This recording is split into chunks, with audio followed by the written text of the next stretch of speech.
Alright guys, such a key and I hope you're doing good and enjoying your day so far. Bright and early for the first day of the Esports World Cup. The Boston boys giving some crazy glee to the OpTic team that just won the World Championship and heavily implying that if they played that way again, there is no way anyone is going to stop them this upcoming weekend. And also Shotzzy giving his thoughts on Scrappy's take on this tournament, the World Cup out in Riyadh, and reckons that Scrappy's missing one key piece of his analysis. Very much enjoyed to your thoughts in the comments. Hit the like button if you enjoy. Subscribe if you're new as always. I greatly appreciate it. Plenty to get into as the tournament gets underway. These are the Thieves guys yesterday. Basically, Media Day happened yesterday, and today, of course, the matches very much so get underway. So the guys are having a good time out there, of course. This is a big update from LAG. Now, we saw this rumored a while ago. It's now been made official that VOs is back. Now, I don't really want to call them LAG anymore because I feel like they shouldn't be, and they should just be Gentlemates. Because, I mean, the logo that they've got even going on here does not include LAG at all anymore. So hopefully that's disappeared. As I've said a couple of times, I find this direction a little bit interesting that they're taking because VOs was on LAG a couple of years ago when they were actually LAG and made some interesting and decent decisions. You know, it seemed to form a reasonable roster with some of the guys that he'd done well with in challenges. But they've made a couple of decisions to that end again. You know, Mayhem is back with the organisation, Vios is back with the organisation, and there's a feeling that, you know, it feels like LAG again, right? Like, this feels like some of the decisions, not to say that this is a bad decision, but it just feels like a decision that the old LAG management would make. To say, oh, okay, well, you know, we had some decent success a couple of years ago with these guys, let's bring them back in. I thought Gentlemates would, you know, forge their own path, go a different direction. So not to say this is necessarily a bad call, but, you know, I think with, obviously Linz is not here at the World Cup, I thought maybe they might try and build around him as a French talent for the future. There's Cobra out there, there's other options they could go for. They were pretty close, we think, to getting HyDra and Scrappy last year, Gentlemates, but it seems like they're taking a different direction with their organisation. So that was made official recently. This is the main stage out in Riyadh for the World Cup, and, you know, Team Orchid, 5 Fears doing a bit of prep stuff. It's the same stage they used for Valorant. There was another image as well. I think one of these images was from Hixie, one was from Insight, as of course everyone got ready to play yesterday. These were some of the welcome letters. We saw Dashy's one, or the one that was addressed to Dashy and the rest of the OpTic guys. There was also this one for G2. Welcome to the Esports World Cup, Estriel, Geo, Kenny and Nero. In 2025, COD gets the G2 treatment. The anticipation sky high, the banter already viral, the talent as deadly as ever. You've shown that you can run with the best this year and have taken the whole league the distance. Of course, you know, they've got to gas them up, but, like, you know, they didn't make champs, did they? A battle-tested roster under the toughest pressure all season. Now one of the brightest lights on the biggest stage is your chance to bring it all together. So, you know, the final chance to make a name for yourself. So anyway, that's what they come up with there. But kind of interesting, I suppose, because, yeah, I guess it is the brightest light to the biggest stage for them because they weren't at champs. Surge get told, Abuzah and 04 returning from a top 4 finish last year. So this team was 4th at last year's EWC, as we remember. Nastie was runner-up, and then, of course, Neptune is back in the league with one of the biggest turnarounds in COD history. The squad has turned into the biggest grand finals threat this season, a threat to every team in the bracket with your own unique style. The team has gained many new fans this year, putting on a show in some of the best grand finals. The momentum has been building up to this opportunity. Surf it on the edge of greatness, ... Thought that was pretty cool. 5 Fears as well got one because, of course, Challengers team, not really expected to do all that much. So their message is a little bit shorter, but, you know, they still come up with something kind of nice, to be fair. And even Rencor has literally just tweeted this out with what the Heretics got told. Of course, last year, Heretics had a disastrous time at the World Cup. This year, they will be certainly hoping with their new roster that is a very different story indeed. These are the G2 boys, by the way, with their jerseys. And other people were saying they look like cricket whites, which I thought was quite funny. Especially the kind of bottoms they got going on here. But, you know, pretty funny picture, right? Like, I know that Nero's hand looks a bit, like, if you look at it from here, you wonder what's going on with Nero's hand. But, like, you can see that he's, I don't know, it's just like the camera angle or something where he's got his hand held up, makes it look kind of funny. And I like the rest of the guys are kind of cheesing, and then Kenny's just, you know, like stone cold, just want to look good for the picture.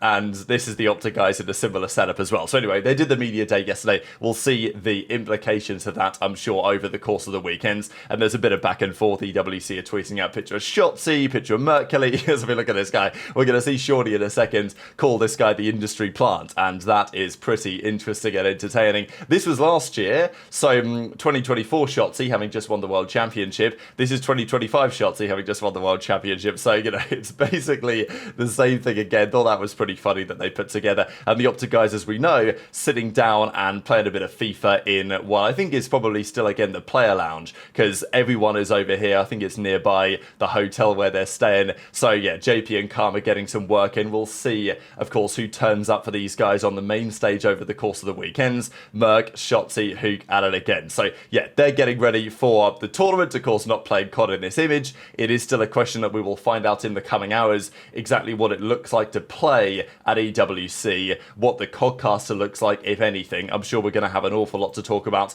later on today. Drazah has actually said something. I know that a couple of people were pointing out to me that it is still true that aBeZy has not said a single word since bombing out of champs. Not to say that's necessarily a mistake on his part, or maybe it's a good idea, but aBeZy like literally has tweeted nothing at all. So I don't know what's going to happen. I know that there's a big talking point that whatever happens at this event, there are going to be changes necessary for teams. I saw a post on Reddit that said, well, if FaZe win this tournament, it's the most boring outcome for Rostermania because, you know, probably OpTic aren't going to make a move. Probably FaZe at that point wouldn't make a move, which is maybe fair enough. But I don't think it's guaranteed, even if FaZe win, that they stay together, because that happened last year and we know what happened since then. And yeah, they won events this year, but, you know, when it mattered, it obviously kind of fell apart. And you wonder what the internal team chemistry is still looking like there right now on FaZe. Now, this was from a great episode that Boston did of their documentary series. And it's honestly really typical that Boston are putting these out because we don't know what the future is of Boston as an organisation, whether they're going to stay in the league for the long term or not. They did do a tweet after champs to be like, hey, we'll see you next year, which kind of implied they were going to stay. And I think Boston have been a good organisation, right? Like, they've ran events, they ran great events in Boston. You know, I don't, like, there are other organisations, Ravens, that I would want to disappear first before Boston go. And they've been putting out content for a little while now, and this was a really well done episode. I think it's great to hear from the perspectives of the players. Some of the energy they were bringing to that Thieves series was mega. But this was a clip of them talking about OpTic. Now, they scrimmed OpTic because they were on the opposite side of the bracket, and, you know, OpTic probably didn't expect really to play Boston when they got to the winners finals. So they played a lot of these guys in their scrims before the tournament. And we know from what OpTic said that their record in scrims, especially against Boston, was just unbelievable. Like, we're talking 30 map wins to like 1 map loss. They probably lost 1 map to Boston in like a month. And so, like, that's how insane it was.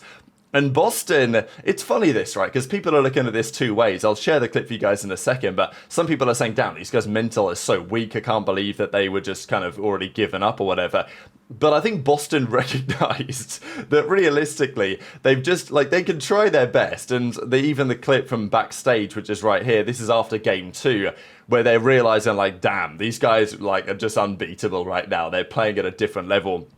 And the gas out of Cammy is pretty crazy, just because Cammy played on Toronto against prime Cold War FaZe, right? Like, Cammy was at the peak of his powers really as a player on that excellent Toronto team towards the end of the Cold War season, when FaZe were, you know, one of the best teams that we'd ever seen that year. Like, they were unbelievable. And Cammy says that in comparison to even that FaZe team and other teams that he's played over his tenure, I mean, Cammy's been around a long time. He's played since Black Ops 4, right? Even before that a little bit. But yeah, he basically says OpTic are just the best respawn team that he has ever played against. And that is quite some gas for a team that is turning up to the World Cup trying to go back-to-back, and also for a team that some are still considering roster changes around. What the fuck happened in the OpTic match? Listen, I'm going to be honest with you, I think in no glaze, this has been recorded before Champs Finals, I think from the time that I've been playing at high level COD, I think OpTic is the most well-rounded respawn team I've ever played personally. No idea. Those guys are the best players in the game. They've been rallying us in scrims for a month, to be honest, so I'm not too sure. Right now we're recording this, finals hasn't happened yet, but I'm assuming it's a 4-0 OpTic. They play confident, right? But right now they're going to be running it down and making mistakes. Listen, bro, no matter what happens, we keep our heads, bro. Listen, bro, we're winners right now. There's a long day ahead of us potentially, bro. Let's go back to this fucking stage, bro. Because these guys are these guys are crap. Obviously, you're not playing to win scrims, you're playing to get better. But regardless, sometimes that's what you can fall back on. So it was going pretty well across leading up to champs. but there was one outlier in OpTic Gaming, Mercules, the industry plant. They literally dog walked us through the park and for that month of scrims. So we knew what to expect from OpTic this event. A lot of other teams didn't. We knew if they performed at that level that they were head and shoulders above the other competition. One team that didn't let the egos get the best of them was OpTic Gaming. Honestly, they're probably going to win champs after now, and they honestly deserve it. I said this about EWC last year, and I feel like people cared about it because we were so mind going there. This year's different. I'm there to play, not go sightseeing. Only reason FaZe stayed together is because of the tournament, so we can't act like it don't matter. Wait, what does he mean by that? And then he said, only reason EWC is smaller than champs is because of the league itself. EWC will be bigger than champs. I think this is my take on it, and I don't know, you guys could chime in and say whatever you guys want, but I think the event itself is like obviously like a big one. I think what separates it compared to others is just like the fan situation. That's just my perspective on it. I think the way that the event is fucking insane. From the production, from the stage itself, to even being in there in person, it's like absolutely insane. I think the only thing that it's missing from my take is just having an insane crowd. And I mean, obviously, no one wants to, fly 10 plus hours. But yeah, that's kind of like my whole take on the situation. I don't know what you guys think, but yeah. Yeah. Because it's like whenever you win, it's like, I mean, there's definitely people there. I'm not saying like it's not like a big crowd, but it's just different, It's literally like, I can just feel the atmosphere. It's just different. But I may still there regardless. More people this year. Yeah. Especially because we got that one stage too. I'm pretty sure we're playing the CSGO stage or whatever. Or the Valorant stage. Where we're like playing across each other. Yeah, that's what I saw. What even So I like the honesty from the Boston guys, right? Just being straight up about like how well-rounded Cammy thought they were, and the other guys kind of admitting, yeah, there's not much we were going to be able to do about that. And then surely saying that this guy Mercules, industry plant, just comes in magically out of nowhere and makes this team like unbelievably good. So yeah, it's just funny to think about in hindsight, right? And like, as much as I've actually really enjoyed that Boston team, watching them this season, the strides they've made as a team, like Purge, only a couple of years into his career, is moving like a veteran out here a lot of the time. I think I'm happy that they lost to Surge, because if they'd have played OpTic in the grand finals, wow, would that have been an absolute demolition job, right? So, it ended the way that it did, but these are still pretty heavy words here from Boston on just how good OpTic were and how good OpTic can still be if they play at that level again. The other clip was from Shotzzy about what Scrap had to say. So we saw this, what Scrap said the other day when he was discussing like the only reason FaZe stayed together is because of the World Cup. Many people were reading these comments from Scrap at the time and saying, oh, this is just copium, right? You've just bombed out of the World Championship. Of course you're going to come out here and say, oh, well, it doesn't really matter. Not like it doesn't really matter, because Scrap didn't say that, but gassing up the World Cup more, right? Had you just won champs, probably this would have been a different story. But Scrap was like, look, EWC is a really big deal. And yeah, I think it is a big deal. It's $1.8 million on the line. But I think that Shotzzy is probably right to say, look, you can compare a few factors, and we have been doing so. It's a single elimination tournament. Yeah, it's $1.8 million on the line, which is a very big deal. Is it on the level of the World Championship? Nobody's going to say that it is. But also, the fan situation is interesting, right? Now, I know that this year is going to be a different story when it comes to that, but you're not going to have a 7,000-seat arena like they had in Texas for last year's World Championship. So, that obviously has to have some impact on how, let's say, serious the event is considered when it comes to all-time Call of Duty championships. But very much interested your perspective on that, as always, in the comments below. Let's get into what's going to happen today and for the rest of the weekend, because I'm sure lots of you guys watching this, the matches are probably already underway, and there's Alpha stream, there's Bravo stream today. I thought I'd just make this video anyway in the morning, just so if you guys want to step out of watching the games for today, you can come and watch this. And of course I'll have a video tonight recapping everything that has happened. But yeah, there's lots of match days today. Ronnie did some of his predictions for the weekend. FaZe, Miami, FaZe, Omit, we'll see. Definitely interesting when it comes to coach buff, right? But yeah, there are obviously some favourites. OpTic, Thieves, FaZe,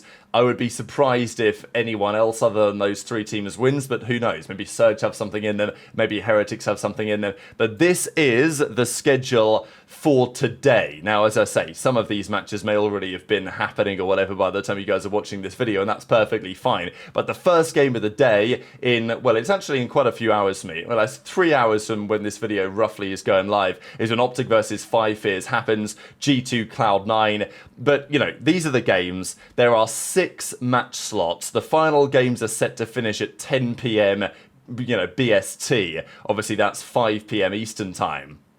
2 p.m. Pacific, right? That's when the final game ends. So, pretty wild. But there probably will be some delays today. I don't know what's going to happen with the state of this game. I'm fascinated to see how it all unfolds, but I'm sure that we are going to have plenty to talk about this evening. So very much enjoyed your thoughts on all of this stuff in the comments. Hit the like button if you enjoyed. Subscribe if you're new. Take care, and I'll see you next time.